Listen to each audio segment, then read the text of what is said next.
आप सभी भाई बहनों का सर्व कल्याण वृक्ष की प्रश्नोत्तर ज्ञान कक्षा में एक बार फिर स्वागत है। आज का प्रश्न देखिए दुखों से संबंधित है। किसी भाई बंधु ने प्रश्न तो व्यक्तिगत रखा था, जिसको हम इस प्लेटफॉर्म पर एक सार्वजनिक तो नहीं कर सकते, लेकिन दुख तो देखिए दुख ही है। यानी कि दुख सबके जीवन में बने रहते हैं, ऐसा तो शास्त्रों में ही कहा गया। और स्वयं भगवान श्री कृष्ण जी ने गीता में कहा है कि ये जगत ही दुखालय है, यह दुख कम अधिक बने रहते हैं। और हम तो अक्सर ऐसी अपनी चर्चाओं में बोल देते हैं कि सुख तो घंटों के हिसाब से आते हैं, दिनों के हिसाब से आते हैं, जबकि महीनों के हिसाब से, सालों के हिसाब से जीवन में दुख बने रहते हैं। और ये प्रकृति का स्वभाव है। इसलिए तो शास्त्र बार बार कहते हैं तमोगुण रजोगुण ये दोनों बांधते हैं, बंधनदायक है।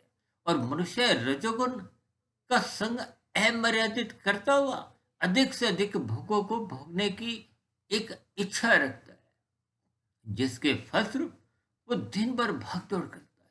और इसी भागदौड़ में ही वो कब कितने कानून का उल्लंघन कर जाता है, शास्त्र विरुद्ध अपने कार्य कर जाता है, मनुष्य को इसका बोध नहीं होता।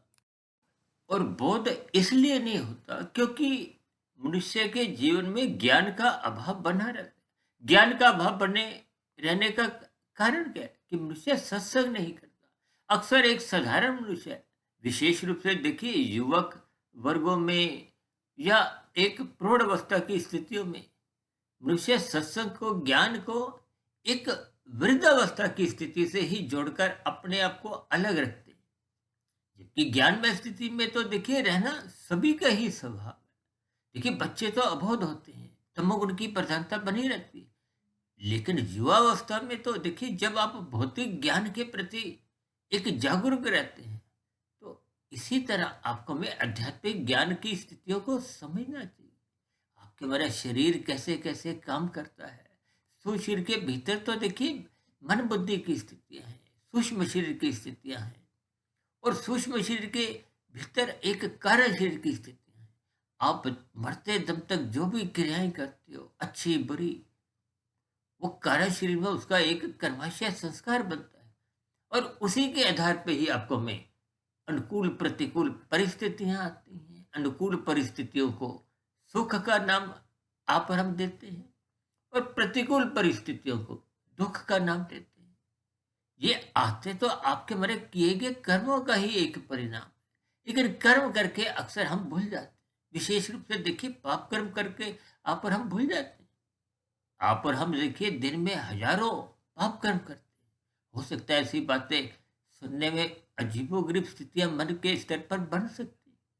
देखिए मनुष्य दो चार पुण्य कर्म करता है, रात को सोते समय तक भी याद रखता है। लेकिन दिन में कितने ही पाप कर्म, क्योंकि पाप कर्मों का कर्माशय देखिए गुणात्मक रूप से बनता है। अक्सर मैं बार बार कहता हूँ कि लाल बत्ती पे रुको, यातायात के नियमों का पालन करो, ऐसी कोई भी क्रिया मत करो जिससे अन्य मनुष्यों को, चाहे परिवार के सदस्य हों, चाहे गली मोहल्ले की अन्य एक सदस्य हों, शहर की स्थितियां हों। देखिए आप और हम वाहन चलाते हैं, आप सार्वजनिक रूप से कितने ही लोगों के संपर्क में आते हैं। अब किसी मनुष्य का देखिए यदि मोटरसाइकिल या स्कूटर काला धुआं दे रहा है, तो वो दिन में 50-70 किलोमीटर घूमता हुआ कितने लोगों को ही एक दूषित वायु देता है। अब उसका पाप कर्मों का कर्माशय तो देखिए हजारों नहीं लाखों में बन जाता है। अक्सर इन छोटी छोटी स्थितियों को आप पर हम कर्म करते समय सोचते नहीं, लेकिन जब परिणाम आते हैं तो एक साधारण मनुष्य भटकाव की स्थितियों में आ जाता है। और कभी कभी भटकाव की स्थितियों में मनुष्य कोई जंत्र तंत्र मंत्र की स्थितियों में भी उलझा रहता है, जिसके फलस्वरूप वो समय का, धन का एक दुरुपयोग करता है। तो ये सभी स्थितियों को आपको में ज्ञान पूर्वक समझना चाहिए। आपके हमारे जीवन में तमोगुण, रजोगुण और सतोगुण की स्थितियों को जब तक आप और हम ज्ञान पूर्वक नहीं समझे, हम तो देखिए प्रतिदिन आध्यात्मिक ज्ञानात्मक चैनल सुधीर भाटिया फकीर के अंतर्गत लगभग 2700 वीडियो तो हम प्रसारित कर चुके हैं। उन सभी वीडियो में ही प्रकृति के 3 गुणों की बार बार चर्चाएं करते हैं। भगवान श्री कृष्ण जी ने गीता में ही कहा है कि 3 गुणों के रहस्यमय स्थितियों को समझो। ये एक गुणतम ज्ञान है। शाम को सूर्य के ढलते ही तमोगुण का आगमन होता है। 8 घंटे की तमोगुण की स्थितियां होती हैं और उसके बाद की 8 घंटे की सतोगुण की स्थितियां होती हैं।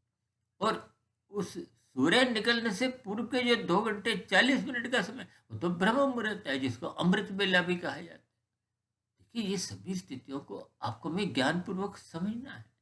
जब तक आप सत्वगुण का संग नहीं करते, देखिए जब आप स्कूल नहीं जाते, कॉलेज नहीं जाते, तो पढ़ाई का भौतिक स्तर का जो शिक्षा का स्तर है वो कमजोर रहता है। ठीक इसी तरह यदि आप सत्वगुण का संग नहीं करते, ब्रह्म मुहूर्त में उठते नहीं है, गुरु के प्रवचनों को सुनते नहीं, शास्त्रों का स्वाध्याय करते नहीं, ये मात्र देखिए कुछ कर्म कांड जो समाज में रजोगुनी मनुष्य यानी कि संसारी मनुष्यों द्वारा होते हुए दिखाई देते, वो भी देखिए लोभ या भय से ही होते। तो फिर ऐसी स्थितियों में आपका हमारा ज्ञान कुछ आधा अधूरा रहता है, नपा तुला ही रहता है। इसलिए हम सभी भाई बहनों को अपने कर्मों में सुधार लाना होगा। और कर्मों में सुधार लाने के लिए आपको हमें ज्ञान पूर्वक शास्त्रों की बातों को क्रमबद्ध तरीके से समझना होगा। तमोगुण से अच्छा रजोगुण है, रजोगुण से अच्छा सत्वगुण है। देखिए, तमोगुण, रजोगुण और सत्वगुण, इन गुणों की स्थितियों को आपको में ज्ञान पूर्वक समझना। हम तो बार बार कहते रहते हैं। देखिए, रसोई में आपके मेरे घर में गृहिणी खाना बनाती है। अब जितने भी पदार्थ हैं वो तो तमोगुण ही गिने जाते हैं। आपका हमारा शरीर भी देखिए पृथ्वी, जल, अग्नि, वायु, आकाश, ये तामसी पदार्थों का बना है। इन तामसी पदार्थों का सुख लेने के लिए आपको हमें कुछ क्रियाएं करनी होती, क्रिया कहो, कर्म कहो, और वो ज्ञान पूर्वक करना। ज्ञान पूर्वक का अभिप्राय क्या है? जैसे कानून का पालन करना है तो इसका ज्ञान आपको होना चाहिए। शास्त्र विहित कर्म करने, कि शास्त्रों में तो विस्तार से कहा गया ये करो ये मत करो, और ये साधारण सी स्थितियां आपको में समझ नहीं आती। देखिए, आरंभिक स्तर पर तो जब भी आप कोई बुरा काम करते हो तो भीतर से मन की, बुद्धि की, आत्मा की कुछ आवाज आती है, वो रोकती। लेकिन मनुष्य में सुखों का जो एक भोगने की जो एक आसक्ति होती है, वो इतनी तीव्र होती है कि मनुष्य उन बातों को अनसुना कर देता है, जिसके फलस्वरूप देखिए आप और हम जो जो पाप कर्म कर जाते हैं, कि कानून का भी उल्लंघन करते हुए भले ही आप यहाँ बच भी जाओ, परमात्मा के यहाँ प्रकृति की व्यवस्था में कर्मफल सिद्धांत के अंतर्गत आपके मेरे चालान कट जाते हैं। इस बात को बार बार मैं जोर देकर कहता हूँ। लेकिन मनुष्य इन सभी स्थितियों को हल्के में लेता है, मजाक में लेता है। देखिए, प्रकृति में ये कर्मफल सिद्धांत की स्थितियों को आपको में ज्ञान पूर्वक समझना है। ये कर्म के साथ फल आएगा। कर्म होने के बाद, जैसे कहते हैं ना, कर्ता भोक्ता, जैसी करनी वैसे भरनी, ये एक अटल स्थिति है। देखिए, भौतिक जगत में तो किंतु परंतु की स्थितियां आप और हम देखते हैं। लोग तो अदालतों में भी छूट जाते हैं, क्योंकि ये सभी स्थितियां भौतिक स्तर की है। लेकिन आध्यात्मिक स्तर पर आज तक कोई भी छोटे से छोटा किया गया पाप कर्म का आप और हम छूट नहीं सकते।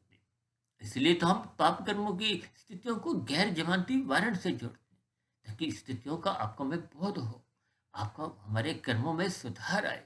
इन सभी स्थितियों को आपको में ज्ञान पूर्वक समझना होगा।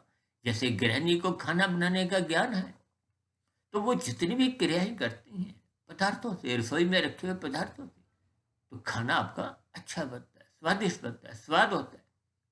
और जब गृहिणी घर नहीं होती तो आप और हम खाना बनाते हैं, रसोई में रखे हुए पदार्थ तो वही है, और क्रिया भी आप करते हैं। और यदि आपको हमें ज्ञान नहीं है तो खाना बना वो आधा अधूरा होता है, कुछ जल जाता है, कुछ बेस्वाद सा होता है। क्यों? क्योंकि देखिए, तमोगुण रूपी पदार्थ तो है, आप हाथों से क्रिया भी कर रहे हो, यानी कि रजोगुण भी है, लेकिन सत्वगुण नहीं है। अब देखिए, जिनको सत्वगुण की स्थितियां का यानी कि ज्ञान है, उनके द्वारा तो खाना सही बन सकता है। लेकिन जिनको ज्ञान नहीं है, उनका खाना आधा अधूरा बन।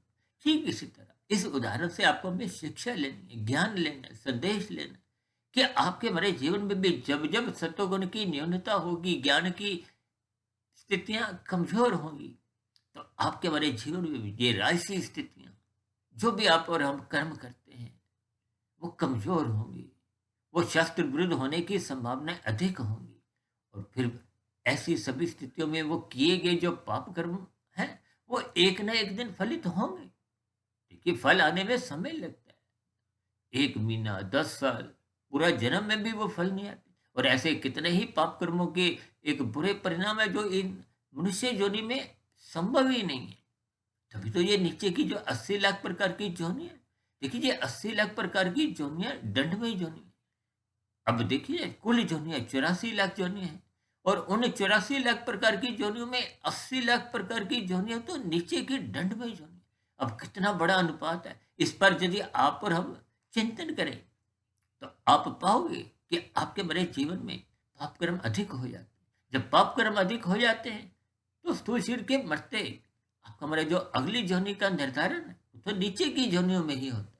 आप भाई बहनों को हो सकता है ध्यान होगा, तकरीबन 4.5-5 वर्ष पहले हमने एक वीडियो बनाया था, मनुष्य के मरने के बाद का अगला जन्म। वो लगभग देखिए 2.75 घंटे का था। लोगों ने एक ही स्थिति में उसको सुना है। अक्सर मनुष्य एक शिकायत करता है कि 2-4 मिनट में ही आप शास्त्रों का ज्ञान रखा करो।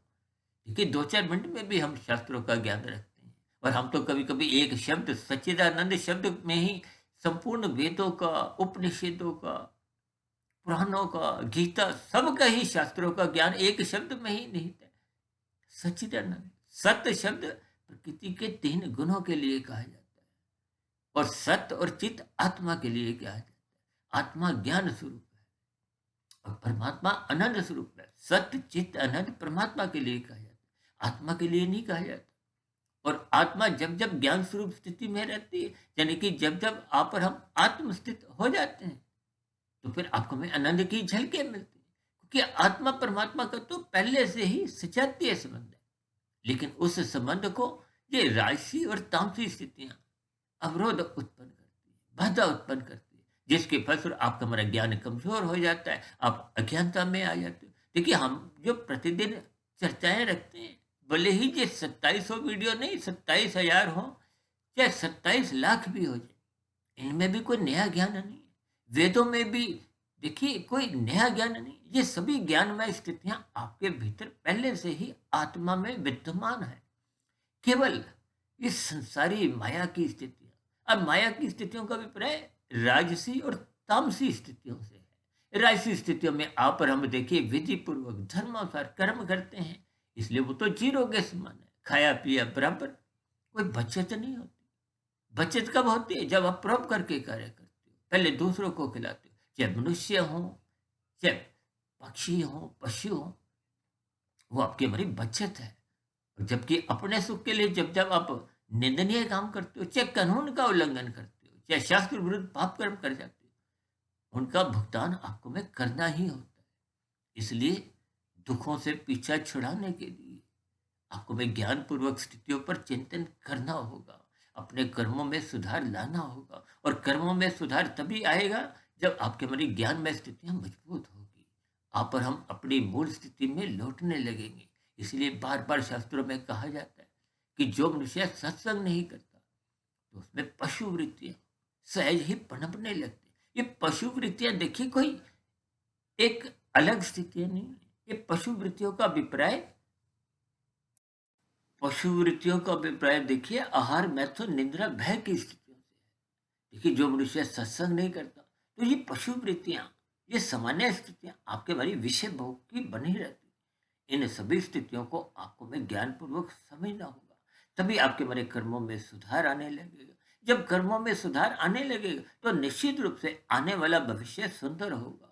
भविष्य सुंदर होने का अभिप्राय सुखमय स्थितियां बनेगी, और सुखमय स्थितियां बनते बनते जब आपकी मेरी आध्यात्मिक उन्नति के स्थितियां बनती हैं, देखिए जब सुखमय स्थितियों का अभिप्राय आपकी हमारी ज्ञानमय स्थितियां मजबूत होती हैं, और ज्ञानमय स्थितियां मजबूत होते ही फिर आपका हमारा विषय भोगों से कुछ ज्ञान पूर्वक वैराग्य होते हुए आपका हमारा जीवन एक मर्यादा में रहता है, जिसके फलस्वरूप मनुष्य परमात्मा की ओर शास्त्रों के अनुसार अपने जीवन को यानी सरल शब्दों में आप यूं समझो कि जब तक हम अपने जीवन को अनुशासित नहीं बनाते, और अनुशासित जीवन तो तभी बनता है जब हम ब्रह्म मुहूर्त में उठने लगते हैं, परमात्मा की सम्मुखता बनाने लगते हैं, गुरु के शास्त्रों के अनुसार अपनी दिनचर्या व्यवस्थित रखते हैं।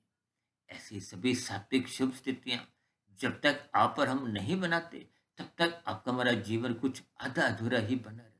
क्योंकि राशि मनुष्यों की, संसारी मनुष्यों की कुछ बुद्धि का स्तर देखिए, कुछ धुंधला ही होता है, और धुंध में आपको में अधिक दूरी का कभी नजर नहीं आता। अब धुंध के दिन आने वाले हैं, आप और हम गाड़ी धीरे चलाते हैं, इसलिए मेरी आप सभी भाई बहनों से विनती है कि अपने जीवन रूपी गाड़ी भी संभल संभल कर, फूक फूक कर चलाएं, ताकि नए पाप कर्म होने न पाए।